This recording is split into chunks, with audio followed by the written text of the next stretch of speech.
जय हिंद साथियों, स्वागत है आप सभी का मॉक टेस्ट 5 के अंदर। मैं ओपी राठौर एक बार फिर से आप सभी का बहुत बहुत स्वागत करता हूं। इससे पहले 4 मॉक टेस्ट हो चुके हैं। अगर आपने नहीं देखे तो एक बार चैनल पर जाके जरूर विजिट करें। 5वां मॉक टेस्ट है। इसके अंदर वो बेहतरीन क्वेश्चन लेके आया हूँ मैं आपके लिए, जो मेंस स्तर के होंगे। प्रीलिम्स में आपने नो डाउट बहुत सारा मैथ्स पढ़ा है, आपको मैथ्स आता होगा, लेकिन प्रीलिम्स का मैथ्स जो था वो बहुत बेसिक था। ये टेलीग्राम चैनल की लिंक है, आप इसको ज्वाइन कर लीजिए। यहाँ से आपको क्लास की पीडीएफ मिल जाएगी। तो चलिए शुरू करते हैं आज की क्लास को। क्लास शुरू करने से पहले मैं बता दूं आपको, अगर आप मैथ्स पढ़ रहे हैं मेंस के लिए या मॉक टेस्ट लगा रहे हैं, क्योंकि यहाँ से 25 क्वेश्चन आने वाले हैं, तो आप इस क्लास को देखकर जरूर जाएं और ये चेक जरूर करें क्या इस स्तर का आपने तैयार किया हुआ है कि नहीं। अगर आपने नहीं किया है तो ये क्लास देखें, आपको बहुत फ़ायदा होगा। और मैंने जैसा आपसे वादा किया था कि मैं 10 मिनिमम मॉक कराऊंगा आपको। ये 5वां है, 5 बहुत जल्दी 5 दिनों में 5 आ जाएंगे लगातार। तो आप बैक टू बैक इसको जरूर देखें, ये बहुत हेल्प करेगा आपको आपके स्कोर को बूस्ट करने में। चलिए, मैं आपको ये नहीं बता रहा, ये चैलेंज नहीं कर रहा कि आपको मैथ्स नहीं आती, मुझे आती है। बस मैं आपको ये बता रहा हूँ कि आपने जो भी तैयारी की है उसको जरूर चेक करें। यहाँ पे आके क्वेश्चन है कि एक समलंब पिरामिड से रिलेटेड क्वेश्चन है। का आधार समद्विबाहु त्रिभुज है। समद्विबाहु त्रिभुज कैसा होता है सर? ऐसा होता है जिसकी दो भुजाएं समान होती हैं। सपोज ये दोनों भुजाएं जो इक्वल है, जिसकी बराबर भुजाएं 25 सेंटीमीटर है। मैंने कहा ये बराबर भुजाएं जो 25-25 सेंटीमीटर की है, और इसका आधार 30 सेंटीमीटर का है। अगर मैं फॉर्मूले के रूप में कहूँ तो इसको जो डिनोट करते हैं ये बी से कर देते हैं और इसको ए से, तो ये भी ए होता है ना। ए का मान 25, बी का मान 30। अब आगे बोला गया है कि पिरामिड की जो त्रियक ऊंचाई है, पिरामिड एक्चुअल में ऐसे बना, ये त्रिभुज है ऐसा, और इसको ऐसे खींच के बना दिया जाता है। पिरामिड में क्या होता है, सारी भुजाएं जाके ऊपर एक जगह मिल जाती हैं। इसकी जो त्रियक ऊंचाई यानी स्लांट हाइट है वो 40 सेंटीमीटर की है। पिरामिड का कुल पृष्ठीय क्षेत्रफल आपको निकालना, यानी कि आपको बताना टीएसए कितना होगा। तो मैं इसके टीएसए की बात करूं तो इसका टीएसए क्या होगा, टोटल सरफेस एरिया क्या होगा, सीएसए यानी वक्र पृष्ठीय क्षेत्रफल। टीएसए यानी टोटल सरफेस एरिया, सीएसए मतलब वक्र पृष्ठीय क्षेत्रफल, सीएसए मतलब वक्र पृष्ठीय क्षेत्रफल यानी कर्व सरफेस एरिया प्लस आधार का क्षेत्रफल, बेस एरिया, आधार का क्षेत्रफल, ये होता है टीएसए। टीएसए कैसे निकालते हैं कि सर इसके चारों तरफ का एरिया कितना है और इसके नीचे का एरिया कितना है, क्योंकि ऊपर जाके तो एक चौंच बन जाएगी। अब सीएसए का फॉर्मूला क्या होता है ये आपको पता होना चाहिए। इसका फॉर्मूला होता है सर 1/2 इंटू आधार का परिमाप इंटू ऊंचाई, और ऊंचाई भी कौन सी, स्लांट यानी त्रियक ऊंचाई, प्लस आधार का क्षेत्रफल क्या होगा। सर आधार का क्षेत्रफल तो मुझे इस समद्विबाहु त्रिभुज का क्षेत्रफल निकालना है, तो आधार का क्षेत्रफल है सर b/4 रूट में 4a² minus b², 4a² minus b²। ये किस चीज का एरिया है सर? ये है समद्विबाहु त्रिभुज का एरिया या समद्विबाहु त्रिभुज का क्षेत्रफल। अब देखिए आगे बढ़ते हैं। 1/2 आधार का परिमाप क्या होगा सर? इसके परिमाप की बात करूं, तीनों भुजाओं का योग 25, 25, 30, 50 और 30 80 इंटू स्लांट हाइट कितनी दे रखी है 40, प्लस आधार का क्षेत्रफल क्या होगा, बोले बी का मान है 30, तो 30/4 इंटू 4a², ए का मान कितना है 25, 25 का स्क्वायर करेंगे तो 625 माइनस b², बी का मान 30 है, 30 का स्क्वायर करोगे तो कितना आ जाएगा 9, 30 का स्क्वायर करोगे तो 900 होगा, 9 नहीं 900।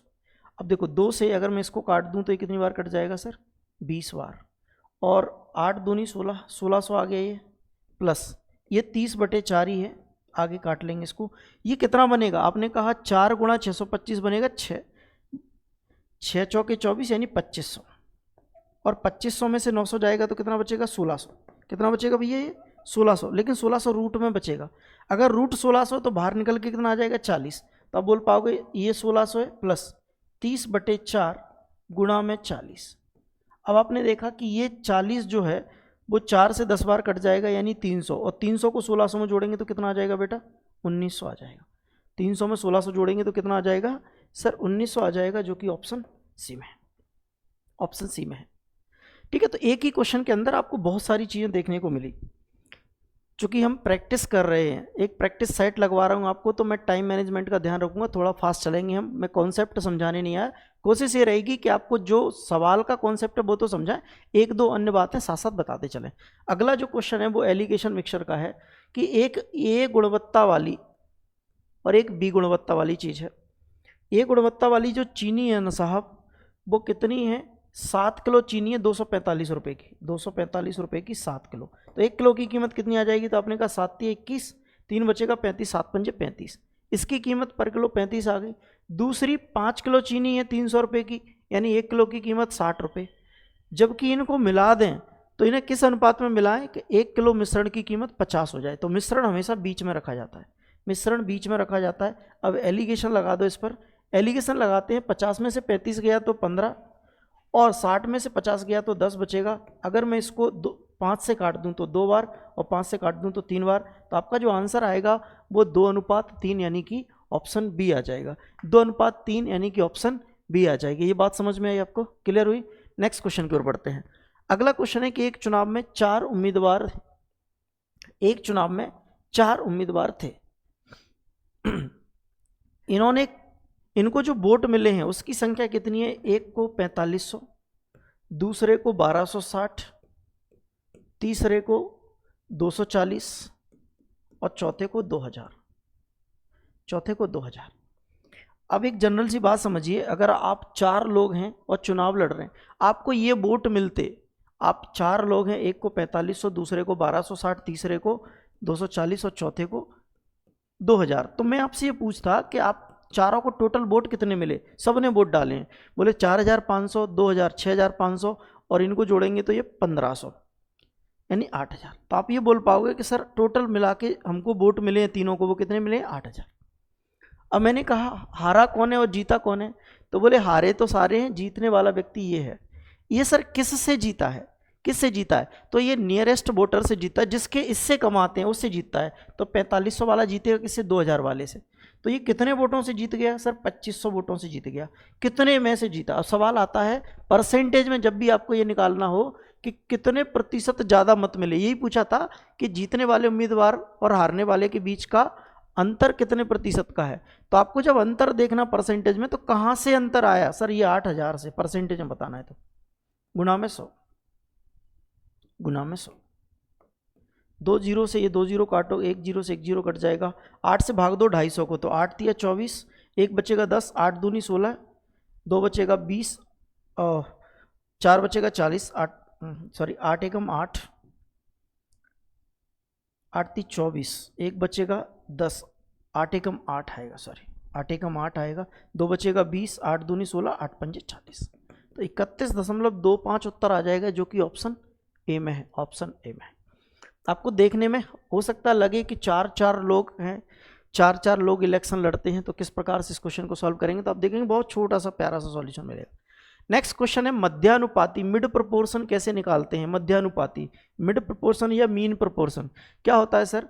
मीन प्रोपोर्शन या मिड प्रोपोर्शन होता है, जो भी संख्याएं दे रखी हैं a × b, इनका रूट लेना है गुणा करके। अगर मैं बोलूं कि ये मेरा a है और ये b है, तो बस इनका गुणा करके रूट लेना है।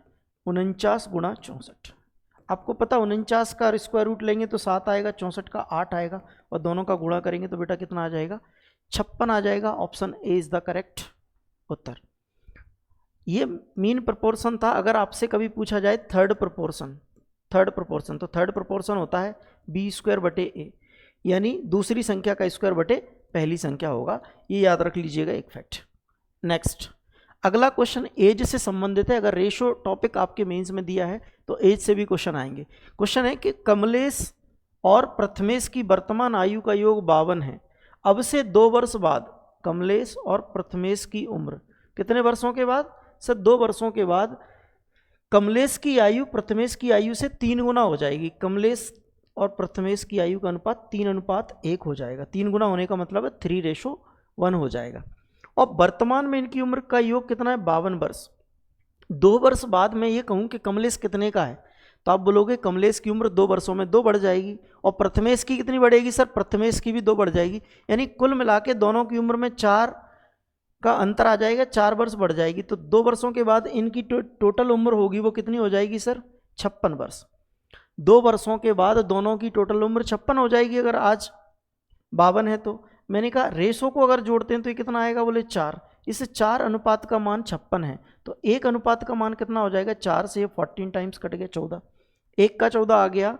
तो कमलेश की मुझे वर्तमान उम्र बतानी है, तो मैंने कहा कमलेश की 3 का मान कितना आ जाएगा, बोले 14 3 42। ये 42 वर्ष कब की है, ये 42 वर्ष 2 वर्ष बाद की है। कब की है सर ये, 2 वर्ष बाद, 2 वर्ष बाद। तो वर्तमान में कितनी हो जाएगी, 2 घटा दो 40। वर्तमान में कितनी हो जाएगी, 2 माइनस करने पर 40 हो जाएगी। ये लेटेस्ट क्वेश्चन है, आरआरबी एएलपी 2025 में पूछा गया है।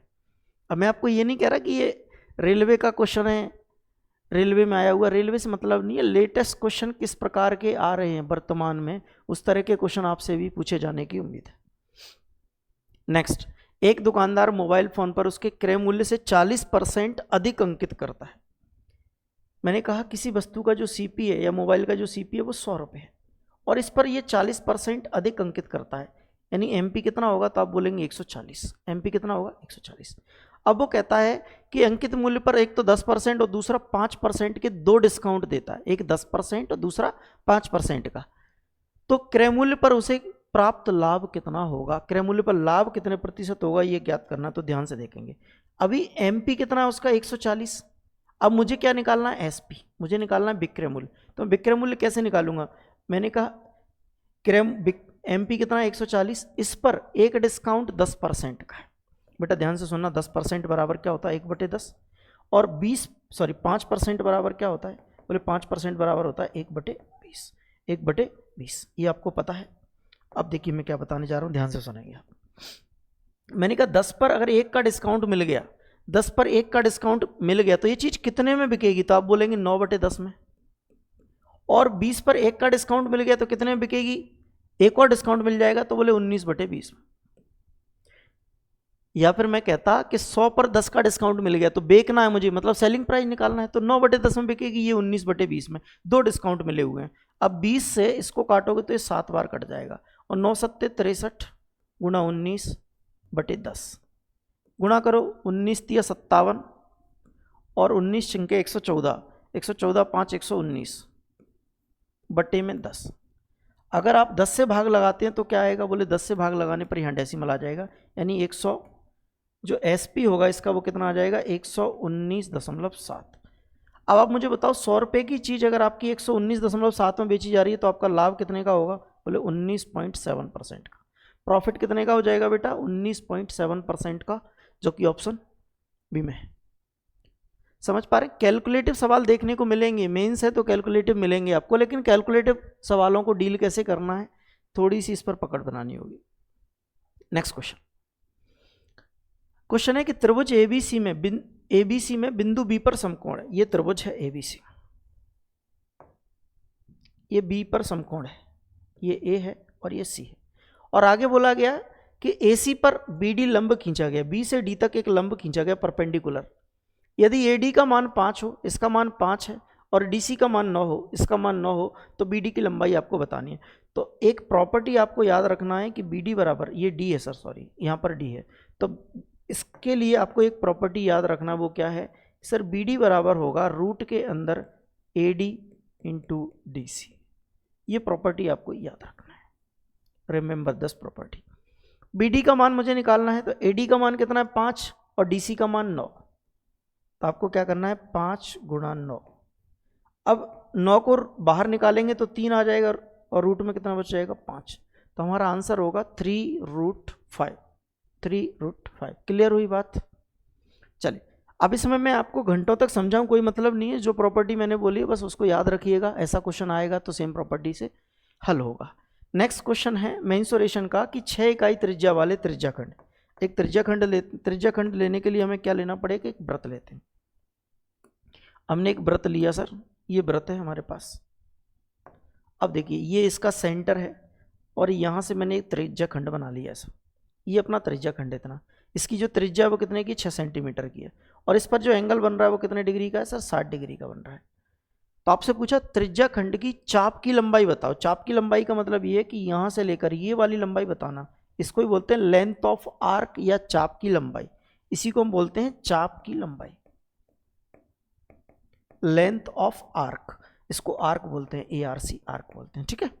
अब मुझे इसकी लेंथ निकालना है, तो लेंथ के लिए आपको क्या करना है आप समझिएगा, ये इसकी मैं चारों तरफ की बाउंड्री की बात करूं नापने की, तो आप इसको क्या बोलोगे, आप बोलते हैं वृत्त की परिधि, सर्कमफेरेंस ऑफ सर्कल। अगर ये वृत्त की परिधि है तो मुझे वृत्त की परिधि का इतना हिस्सा निकालना है। सर वृत्त की परिधि का फॉर्मूला क्या होता है? 2πr। लेकिन मुझे तो केवल चारों तरफ घूमने का मतलब है 360 डिग्री एंगल कंप्लीट करना, लेकिन मुझे तो 60 डिग्री के लिए चाहिए केवल, तो मैं कहूंगा 60/360। इसमें 2 × 22, पाई का मान 22/7 और आर का मान कितना है सर? आर का मान 6 गुणा, इसको काट देंगे तो क्या 1/6 आएगा? 1/6। आपने कहा सर 1/6 में 6 से 6 कट गए, तो ये 44/7 आ जाएगा कि नहीं? 44/7 किस ऑप्शन में है? Option B, 44/7। बहुत सरल सवाल था। अगर कभी आपसे इसका एरिया पूछा जाए, एरिया यानी कि क्षेत्रफल, तो इसका क्षेत्रफल होगा, क्षेत्रफल किसका पूछा जाएगा सर? इसका पूछा जाएगा, इसका। तो इसका जो एरिया होता है वो होता है πr² × θ/360, और थीटा का मान जो भी दिया होगा वो पुट कर लीजिएगा, ठीक है। ये एडिशनल फैक्ट आपको एक बता दिया मैंने, फॉर्मूला बता दिया। नेक्स्ट क्वेश्चन जो है वो शंकु का है। तो पहले तो मैं आपको शंकु बता दूं, शंकु सर किस प्रकार का होता है। ये होता है शंकु। अब मैं शंकु की बात करूं तो ये इसकी त्रिज्या है और ये इसकी हाइट है। बोला गया है कि सुमित ने 28 मीटर व्यास और 48 मीटर ऊंचाई वाला, इसकी ऊंचाई कितनी है? 48, और व्यास कितना? 28। अगर मैं यहाँ से यहाँ तक की लंबाई, यहाँ से लेकर यहाँ तक की बात करूँ तो ये 28 है, तो इतना कितना होगा? 14। इसकी त्रिज्या यानी रेडियस कितनी होगी? 14। अब सर मुझे क्या निकालना है? इस तंबू के लिए 10 मीटर चौड़े कैनवास की लंबाई कितनी होगी। पहले तो मुझे बताना है कि तंबू के आकार का कोई टेंट बन रहा है, कुछ ही बन रहा है, उस पर मुझे कपड़ा लपेटना है। तो ये जो चारों तरफ इसके कपड़ा लपेटा जाता है, इसको बोलते हैं किसी भी क्या शंकु या बेलन की वक्रपृष्ठीय क्षेत्रफल। अगर मैं इसकी बात करूं, इस बोतल का वक्रपृष्ठीय क्षेत्रफल क्या होगा? तो CSA यानी वक्रपृष्ठीय क्षेत्रफल इसके चारों तरफ का क्षेत्रफल होगा, जिसमें ऊपर और नीचे का इंक्लूड नहीं रहेगा।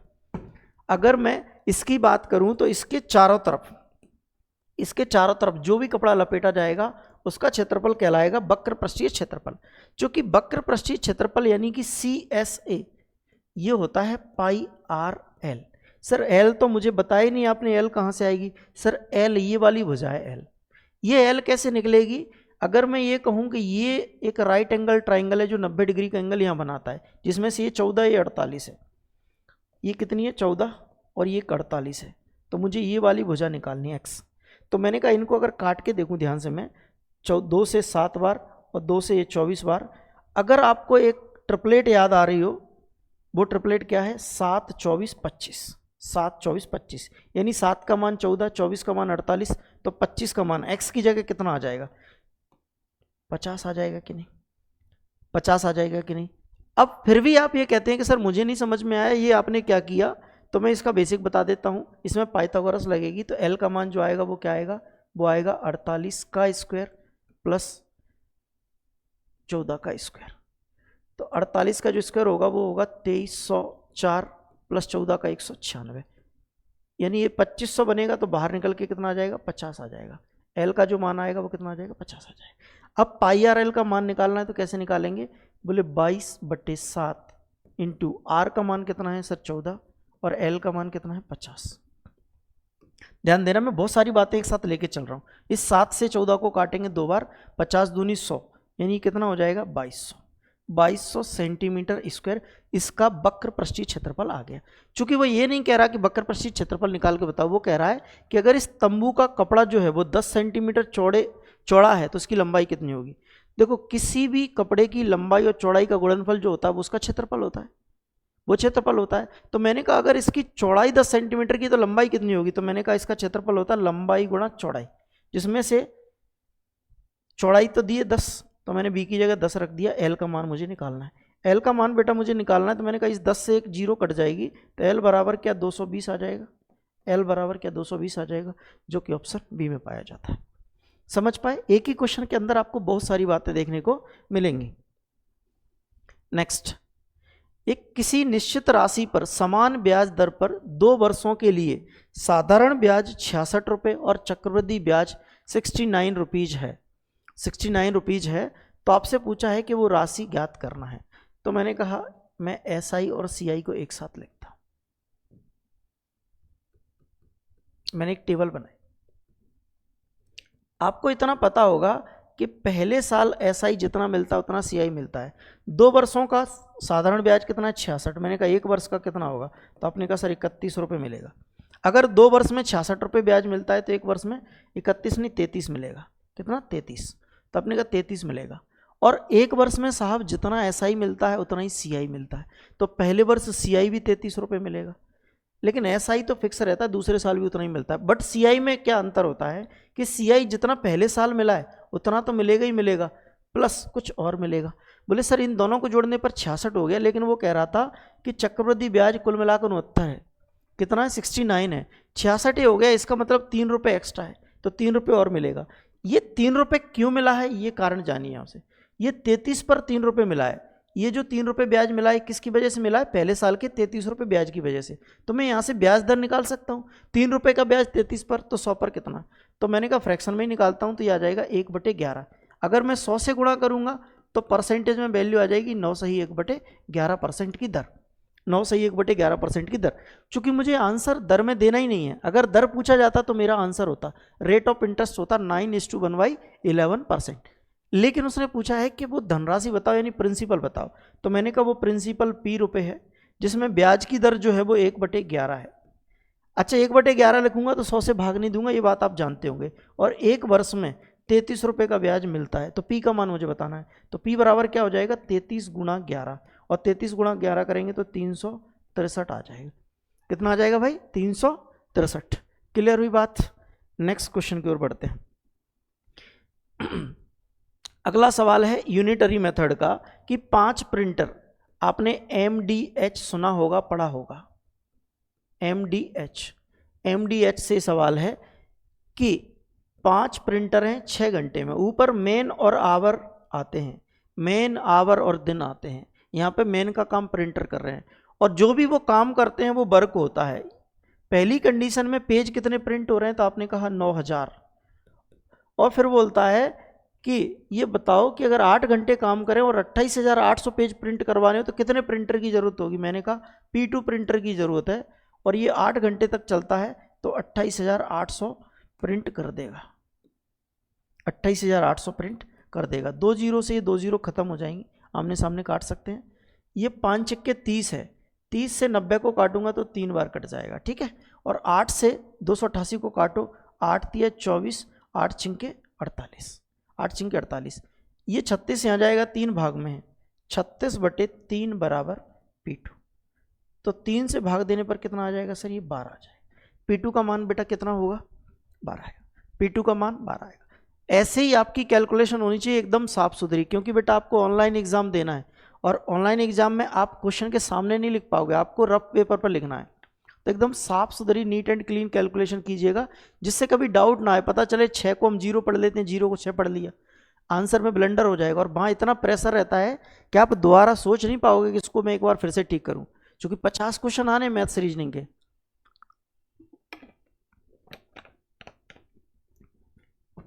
नेक्स्ट क्वेश्चन, सवाल है कि 4913 की होल पावर 3 है और यहाँ पे 1296 की पावर इस रूट 4 है। पहले तो इनको बाहर निकालना है। देखो ये क्या है 4913। अगर मैं इसका क्यूब रूट लेना चाहूँ तो क्यूब रूट लेने का तरीका क्या है वो देखो। आप इकाई के स्थान पर अंक देखो, आपने देखा 3, इस 3 का कर दो आप क्यूब, क्यूब करने पर क्या आएगा 27, 27 में से पहला अंक ले लो 7। अब 3 अंकों को काट दो बेझिझक, 3 अंकों को बेझिझक काट दो। अब क्या बच गया 4। अब हमें ये चेक करना है कि 4 किस संख्या के क्यूब के आसपास है। तो हमने कहा 1 का क्यूब 1, 2 का क्यूब बोले 8, तो 8 तो 4 से बड़ा है तो मैं 2 नहीं ले सकता, 1 4 से छोटा है, जो छोटा है वो लेंगे। तो 1 जो क्यूब आया किसका है 1 का, तो यहाँ पे 1 रख लो। ये पक्की बात है कि 17 का क्यूब होगा। ये तब फाइंड कर सकते हैं, ये तब फाइंड कर सकते हैं जब ये परफेक्ट क्यूब नंबर हो। अगर ये नंबर गलत होगा तो आप इस तरीके को नहीं लगा पाओगे, बशर्ते नंबर सही होना चाहिए। आप बोलोगे यहाँ आपने कैसे तय कर लिया कि नंबर सही होगा। अगर ये नंबर परफेक्ट क्यूब नहीं होता तो आंसर डेसिमल में आ रहा होता, किसी भी ऑप्शन में डेसिमल में उत्तर नहीं है। इतना मुश्किल सवाल नहीं आता भाई एग्जाम में। तो एक तो मुझे 17 मिल गया बटे में, ये 1296 है। अगर आपको इतना तो पता होना चाहिए 36 का स्क्वायर है। आपको पता है 36 का स्क्वायर है, क्या मैं 6 का स्क्वायर लिख दूं तो ये 6 की पावर 4 हो जाएगा, यानी बाहर निकालने पर क्या आ जाएगा, 6 आ जाएगा, इंटू 3/51 इंटू 168, और आपको इसका उत्तर करना है। बहुत सरल है सर, 17 तिया 51, 3 से 3 खत्म, 6 से काटो तो 6 दूनी 12, 6 अट्ठे 48, आपका आंसर कितना होगा सर, 28 होगा, आंसर 28 हो जाएगा। क्लियर है। नेक्स्ट क्वेश्चन नंबर 13 कि भाग के एक प्रश्न में भाजक भागफल का 2 गुना और शेषफल का 4 गुना है। इस क्वेश्चन को करने के लिए आपको ये बात समझ में आना चाहिए कि अब जिस संख्या में हम भाग देते हैं इसको भाज्य बोलते हैं, जिससे भाग देते हैं वो भाजक यानी डिवाइजर होता है, जितनी बार भाग जाता है इसको कोसेंट यानी भागफल होते हैं, और जो बच जाता है वो रिमाइंडर यानी कि शेषफल होता है। अब मैं अगर ये बोलूं कि इस संख्या को डी को मुझे निकालना है तो डी बराबर क्या होता है, इन दोनों का गुणा कर दो, D into Q plus R. अच्छा, ये मुझे बहुत ज़्यादा एक्सप्लेन करने की जरूरत नहीं है, उम्मीद है कि आपको आता होगा। ठीक है, अब वो ये बोलता है ये क्या है, भाज्य, ये भाजक, ये भागफल और ये शेषफल। बोलता है कि भाजक भागफल का 2 गुना है, भाजक यानी कि स्मॉल डी, भागफल का 2 गुना है यानी 2 इंटू क्यू है, और शेषफल का 4 गुना है, और शेषफल का 4 गुना है यानी 4r है। चूंकि सवाल में ये बोला गया है कि शेषफल 22 है, यानी r का मान तो पहले से दिया हुआ है, सर r बराबर कितना दिया हुआ है, 22। इस बात को ध्यान रखें, r बराबर अगर 22 है, देखो ये d इसके भी बराबर है और इसके भी बराबर है, तो मैंने कहा d बराबर मैं क्या लिख सकता हूं, 4 गुणा 22। इसको बराबर करूं पहले, r का मान 22 है, 4 गुणा 22 यानी d का मान कितना आ गया, 88।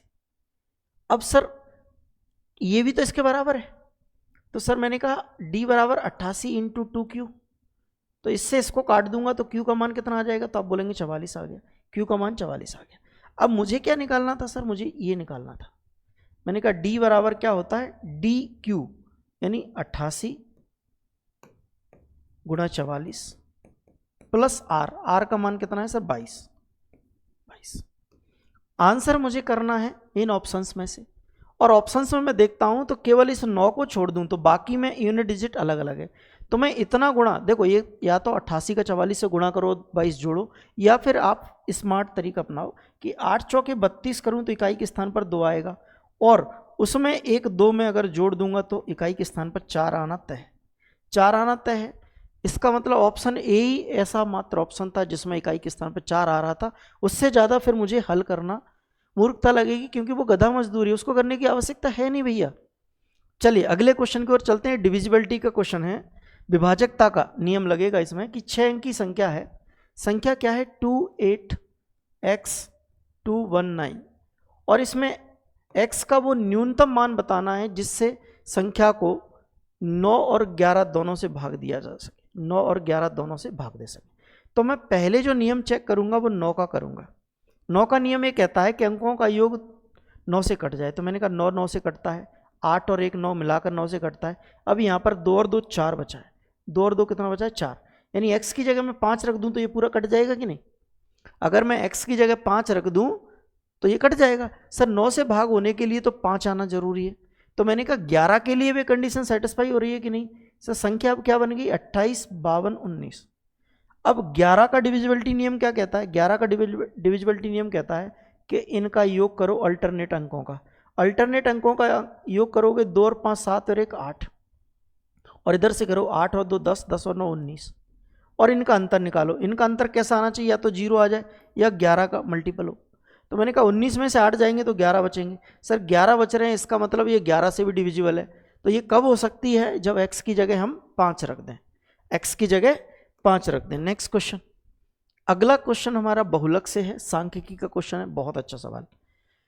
इस क्वेश्चन में आपको वर्ग अंतराल दिया है, बारंबारता दे रखी है, वर्ग अंतराल और बारंबारता दोनों दे रखी हैं, और ये भी दिया हुआ है कि इसका बहुलक कितना है 37.5। देखिए बहुलक माध्य या माध्यिका कुछ भी निकालिए आप, अगर आप क्लास इंटरवल वाला क्वेश्चन, वर्ग अंतराल जिसमें दिया वो क्वेश्चन हल कर रहे हैं, तो जो भी माध्य माध्यिका या बहुलक आएगा वो हमेशा उस क्लास इंटरवल के बीच का मान होगा। जैसे 37.5 यहाँ बहुलक आया है, तो 37.5 किस क्लास इंटरवल के बीच में स्टैंड करता है, तो आप बोलेंगे 30 से 40। 37.5 जो वैल्यू है, 37.5 जो मान है वो किस क्लास इंटरवल के बीच में स्टैंड करता है? बोले 30 से 40 के बीच में। तो इसके लिए जो बहुलक वर्ग लेंगे वो ये लेंगे, इसको बोलते हैं बहुलक वर्ग, बहुलक वर्ग बोलते हैं इसको, ठीक है, मॉडल क्लास बोला जाता है। अब मैं बहुत ज़्यादा डिटेल या डीप में नहीं जाऊंगा। हमें यहाँ पे जो बहुलक का फॉर्मूला है, जेड बराबर, बहुलक का फॉर्मूला होता है L plus F1 minus F0 upon 2F1 minus F0 minus F2 और इनटू में आई जो होता है इस सब में मल्टीप्लाई होता है, ठीक है। तो मुझे इतनी वैल्यू चाहिए, तो मैं इतनी वैल्यू कहाँ से ढूंढ पाऊंगा? ये मैं आपको बस बताता हूँ। इसमें जो L है मेरा वो ये है, ये मेरा L है, मतलब लोअर क्लास लिमिट ऑफ बहुलक वर्ग या मॉडल क्लास। मॉडल क्लास की जो छोटी वैल्यू है वो क्या कहलाएगी? L। और L के जो सामने की, बहुलक वर्ग के सामने की जो बारंबारता वो F1 कहलाएगी, इसके ऊपर की F0 कहलाएगी और बाद वाली F2 कहलाएगी। और I का मान कितना होगा सर? 10। I का मान 10 क्यों होगा? क्योंकि इन सब क्लास इंटरवल का अंतर 10 है। जैसे 10 से 20 का अंतर 10, 20 से 30 का अंतर 10, सब का अंतर 10-10 है। तो ये जो अंतर है वो I का मान कहलाएगा। बस इसमें वैल्यू रखना है। इसमें वैल्यू रखेंगे बेटा तो L का मान 30 और Z का मान, Z मतलब क्या है? बहुलक, बहुलक का मान कितना दे रखा है? 37.5 प्लस F1 कितना है? तो आप बोलेंगे F1 का मान 7, F0 कितना है सर? 4 बटे में 2F1 मतलब 14, 2F1 यानी 14, F0 कितना है? 4 और F2 कितना है सर? P इंटू में I 10। अब 30 को इधर ले जाएंगे तो क्या बचेगा? तो आप बोलेंगे 7.5 बराबर 7 में से 4 गया 3 और 10 का गुणा ऊपर ही होगा तो ये कितना बन जाएगा? 30। चलो मैं ऐसे कर देता हूँ, बट्टे में 14 में से 4 गया 10, 10 माइनस पी, ये कितना बनेगा? 10 माइनस पी। अब इसका इसमें क्रॉस गुणा कर दो तो ये बन जाएगा 75 माइनस 7.5 पी बराबर 30। 7.5 पी को इधर ले आओ और 30 को इधर ले जाओ तो कितना बचेगा सर?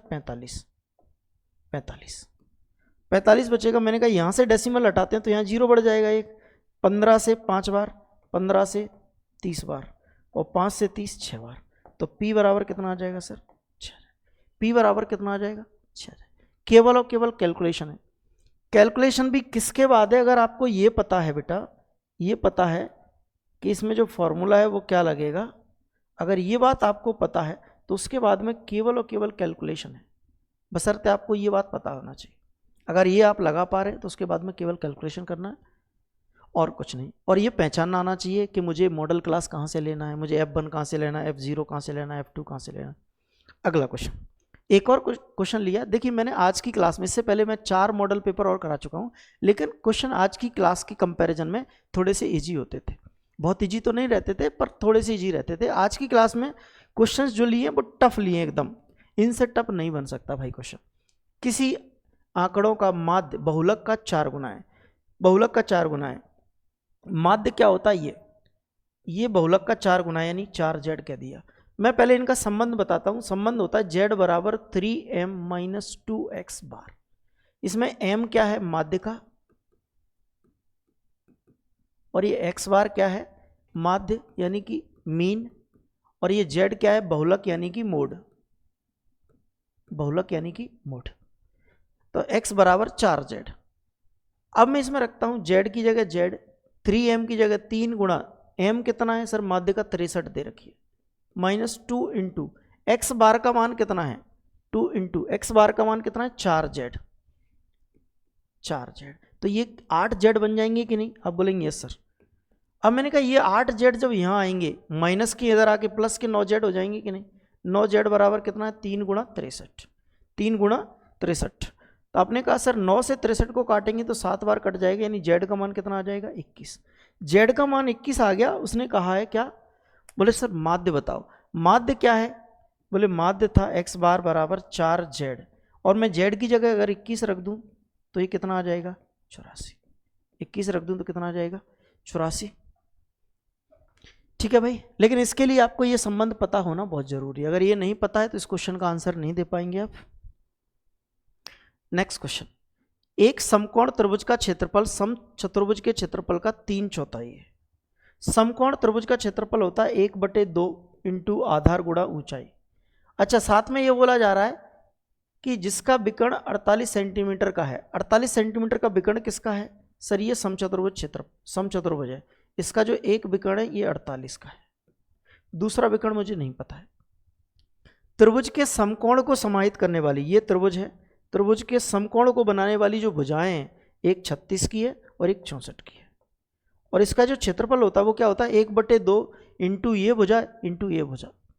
तो मैंने कहा त्रिभुज का जो क्षेत्रफल है, त्रिभुज का और समकोण, वो समचतुर्भुज का क्षेत्रफल क्या होगा?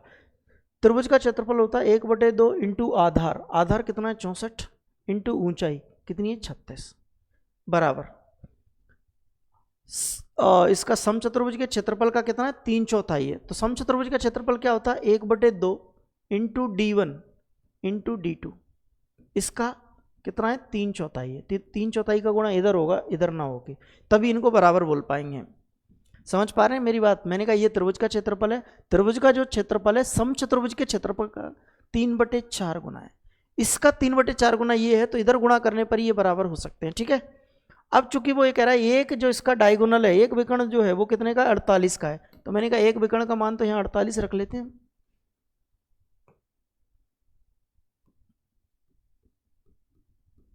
अब ध्यान से देखेंगे, 4 गुणा 2, 4 और 2 8 से काटेंगे तो कितनी बार कटेगा? 6 बार। अब ये 36 18 था, ये 18 से 36 को काटेंगे तो कितनी बार कटेगा सर? 2 बार। और इसे 2 से 2 काट देंगे तो यहाँ से कितना बचेगा? केवल 64, और इधर क्या बच जाएगा? D2। यानी इसका जो दूसरा विकर्ण है वो कितना आ जाएगा? 64। इसका दूसरा जो विकर्ण है वो कितना आ जाएगा? 64। अब ध्यान से सुनना, ये विकर्ण एक 48 था, मैंने कहा यहाँ से लेकर यहाँ तक 48 था, तो आधी भुजा कितनी होगी? 24 की। और ये वाला अगर 64 का है तो आधी भुजा कितने की होगी? 32 की। और ये क्या होता है? राइट एंगल ट्राइंगल होता है, और मुझे ये वाली भुजा चाहिए। क्यों? क्योंकि समचतुर्भुज का परिमाप बताना है। समचतुर्भुज की चारों भुजाएं इक्वल होती हैं, ये बात तो आपको पता है, लेकिन इसकी ये भुजा अगर मैं निकाल पाऊँ एक, तो मैं चारों भुजाओं का मान तो बता दूंगा, बोले सब समान है। ये भुजा कैसे निकालूंगा? बोले राइट एंगल ट्राइंगल का के लिए यहाँ पर मुझे क्या निकालनी पड़ेगी? पाइथागोरस प्रमेय लगानी पड़ेगी। अगर मैं इसको a मान लूँ तो a बराबर क्या होगा सर? रूट के अंदर 32 का स्क्वायर प्लस 24 का स्क्वायर प्लस 24 का स्क्वायर। सर 32 का स्क्वायर कितना होता है? 1024 प्लस 24 का स्क्वायर कितना होता है? 576। 32 ये जोड़ते हैं तो कितना आ जाएगा सर? 1600 आ जाएगा। कितना? 1600। बाहर निकालेंगे तो कितना आ जाएगा? 40। a का मान 40 आ गया, परिमाप कितना होगा? 4a। तो 4a बराबर कितना आ जाएगा? 160। 4a इजिकल टू, यानी चारों भुजाओं का योग कितना होगा? 160। 160। क्लियर हुई बात? Next question. अगला क्वेश्चन है कि प्रेक्षण आपको दिए हैं, आंकड़े, प्रेक्षण मतलब आंकड़े दिए 26, 26, 22, 21, 31, 24, इस प्रकार से इनका बहुलक बताना है। सर बहुलक क्या होता है? मैक्सिमम फ्रीक्वेंसी, मैक्सिमम फ्रीक्वेंसी, अधिकतम बारंबारता। क्या होता है? अधिकतम बारंबारता। जो आंकड़ा सबसे ज्यादा बार आया वही इस बहुलक, इसका बहुलक कहलाएगा। हमने कहा 26 को देखें तो 2 बार आया, और कहीं है 26 नहीं है। 28 की बात करें तो 2 बार आया, और कहीं नहीं है। फिर 22 की मैं बात करूं तो 22 एक बार दिख रहा है, 2 बार दिख रहा है। सर ये 2 बार आया। 21 एक बार, 2 बार, 3 बार। 21 3 बार आया तो उत्तर मेरा 21 होगा। उत्तर 21 हो जाएगा, बात खत्म। बस ऑब्जर्व करना होता है केवल और केवल। अगला क्वेश्चन नंबर सिस्टम का बहुत प्यारा सवाल है, एनालिटिकल टाइप का है, मतलब थोड़ी सी एनालिसिस करनी पड़ेगी, आपको समझना पड़ेगा। क्वेश्चन है कि निम्न में से कौन सा कथन सत्य है, ये बता दीजिए सर। मतलब कौन सा ट्रू है? सभी अपरिमेय संख्याएं वास्तविक होती हैं। जितनी भी अपरिमेय संख्याएं सबकी सब वास्तविक होती हैं। ये बात बिल्कुल सत्य है सर, कि दुनिया में जितनी अपरिमेय संख्याएं सब वास्तविक होती हैं। सर संख्याओं के 2 टाइप होते हैं, एक तो होता है रियल यानी कि वास्तविक, और एक इमेजिनरी, इमेजिनरी यानी काल्पनिक। तो काल्पनिक में तो वो संख्याएं आती हैं जिनका वर्ग करने पर भी नेगेटिव हो जाए, और अपरिमेय संख्याएं यानी इर्रेशनल कभी भी नेगेटिव नहीं होंगी, मतलब स्क्वायर करने पर नेगेटिव नहीं होंगी, पॉजिटिव ही हो जाएंगी। स्क्वायर करेंगे तो वो पॉजिटिव हो जाएंगी। तो ये तो नहीं हो सकता, मतलब ये गलत नहीं है, सही है। सभी वास्तविक संख्याएं अपरिमेय होती हैं। वास्तविक संख्याओं की मैं बात करूं तो इसमें परिमेय भी आती हैं और अपरिमेय भी आती हैं। तो यहां पे उसने बोला था सभी वास्तविक संख्याएं अपरिमेय होती हैं, नहीं सर परिमेय भी होती हैं, तो ये तो ठीक नहीं है ऑप्शन। परिमेय संख्या वास्तविक नहीं होती सर, परिमेय संख्या वास्तविक के अंदर ही तो आती हैं, ये भी ठीक नहीं है। पूर्णांक परिमेय नहीं होते, दुनिया के सारे पूर्णांक परिमेय होते हैं। पूर्णांक का मतलब है 2, 3, 0, -4 0 ये सब के सब क्या है सर, ये रैशनल नंबर है, सब के सब रैशनल नंबर है। तो ये 3 ऑप्शन तो गलत हो गए, option A is the correct. ऐसे क्वेश्चन को करने के लिए आपको नंबर सिस्टम की गहरी समझ होना जरूरी है, डीप अंडरस्टैंडिंग बहुत जरूरी है। तो मैं हमेशा ये कहता हूं कि जब भी आप पढ़ो थोड़ी अंडरस्टैंडिंग लेके पढ़ो, बेसिक क्लियर करके पढ़ो, थोड़ा टाइम दो, लेकिन बेसिक्स बहुत अच्छे से स्ट्रॉन्ग होना चाहिए। नेक्स्ट क्वेश्चन है कि R% वार्षिक साधारण ब्याज पर निवेश की गई राशि 4 वर्ष और 9 वर्ष में, P धनराशि है जो 4 वर्षों में कितनी हो जाती है 9,504 और 9 वर्षों में कितनी हो जाती है 12,384। 9 वर्षों में, इसका मतलब यहाँ कितना लगा होगा समय 5 वर्ष, यहाँ समय कितना लगा 5 वर्ष। मैंने कहा यहाँ से यहाँ तक जो भी पैसा बढ़ा है ये क्या है, तो आप बोलेंगे ब्याज। सर कोई धनराशि अगर ऐसे बढ़ती चली जा रही ब्याज की वजह से बढ़ेगी, तो मैंने कहा इनका अंतर निकालो पहले। 4 में से 4 गया 0, 8 में से 0 गया 8, 13 में से 5 गया 8 और 10 हो गया 2, 2880। ये 2880 जो ब्याज है वो 5 वर्षों का है। ये कितने वर्षों का है 5 वर्ष का। 5 वर्ष का इतना है, तो मैंने कहा 1 वर्ष में ब्याज कितना मिल जाएगा, तो 5 से काट दो, 5 पंजे 25, 5 सत्ते 35 और 5 छिक्के 30, 576 रुपये। 1 वर्ष का बेटा ब्याज मिल गया 576 रुपये। मैंने कहा अगर मुझे 4 वर्षों का ब्याज पता चल जाए तो ये पता चल जाएगा कि ये 9,504 रुपये इतना ब्याज लगा कर हुए हैं। तो मैंने कहा 4 वर्षों का ब्याज कितना होगा, तो आपने कहा 4 वर्षों के लिए 4 का गुणा कर दो, इसमें इस संख्या में 4 का गुणा कर दो। 4 का गुणा करेंगे 6 चौके 24, 4 सत्ते 28 और 2 30, 4 पंजे 20 और 3 23, 2304 रुपये। मैंने कहा इसमें 2304 रुपये ब्याज लगकर ये 9,504 हुए हैं। इसका मतलब जो प्रिंसिपल था वो तो 7200 रुपये ही था, बाकी तो ब्याज लगा था तब इतना हुआ। अगर 7200 रुपये, अब मुझे रेट निकालना है तो मैं क्या बोलूँगा कि 7200 रुपये की मूलधन पर R% की दर से 1 साल में जो ब्याज मिलता है वो किसके बराबर है सर, 576 रुपये के बराबर है, क्योंकि 1 साल का ब्याज मैंने निकाला था ना इतना। तो सर मुझे बताओ कि रेट कितनी होगी, बोले 2 जीरो से 2 जीरो खत्म करो, R का मान कितना हो जाएगा 576 बटे में 72, 18 चौके 72, 18 तिया 54, 18 दूनी 36, 4 से काटेंगे तो 8, यानी 8% रेट आ जाएगा। रेट कितना आ जाएगा 8%। तो मैंने जितने भी क्वेश्चन इस मॉक टेस्ट में लिए हैं वो सब लेंदी लिए, इसलिए थोड़ा सा टाइम टेकिंग लगे होंगे, आपको टाइम लगा होगा। अच्छा, इस क्लास की जो भी पीडीएफ आप चाहते हैं तो इस टेलीग्राम को ज्वाइन कर लें, तभी आपको ये पीडीएफ मिल पाएगी। ये मतलब एक कोई माध्यम तो चाहिए आपको पीडीएफ देने का, तो हमारे पास अभी फ़िलहाल टेलीग्राम ही है और सभी टीचर्स आपको टेलीग्राम पर ही देते हैं। तो इस टेलीग्राम पर पीडीएफ तो मिलेगी। लेक्चर्स की जो लिंक होती है, पुराने लेक्चर जो आपने नहीं देखे हैं वो यहाँ मिल जाएंगे। कोई भी एग्ज़ाम की अपडेट आपको यहाँ मिलेगी, कोई भी जॉब संबंधी जानकारी, वो सारी की सारी चीज़ें यहाँ मिलेंगी। तो इसको आप ज़रूर ज्वाइन करें, ठीक है। और सेशन आपको कैसा लगा ये ज़रूर बताएं, एक कमेंट करके आप ये ज़रूर बताएं कि आप और कौन से नेक्स्ट टॉपिक पर क्लास चाहते हैं, तो हम वो टॉपिक पर क्लास लेके आएंगे। और आपको क्वेश्चंस कैसे लगते हैं ये ज़रूर बताएं। और अगर चैनल पर नए हैं तो भाई चैनल को ज़रूर सब्सक्राइब कर लें, ठीक है। चलिए मिलते हैं नेक्स्ट क्लास में। Thank you so much.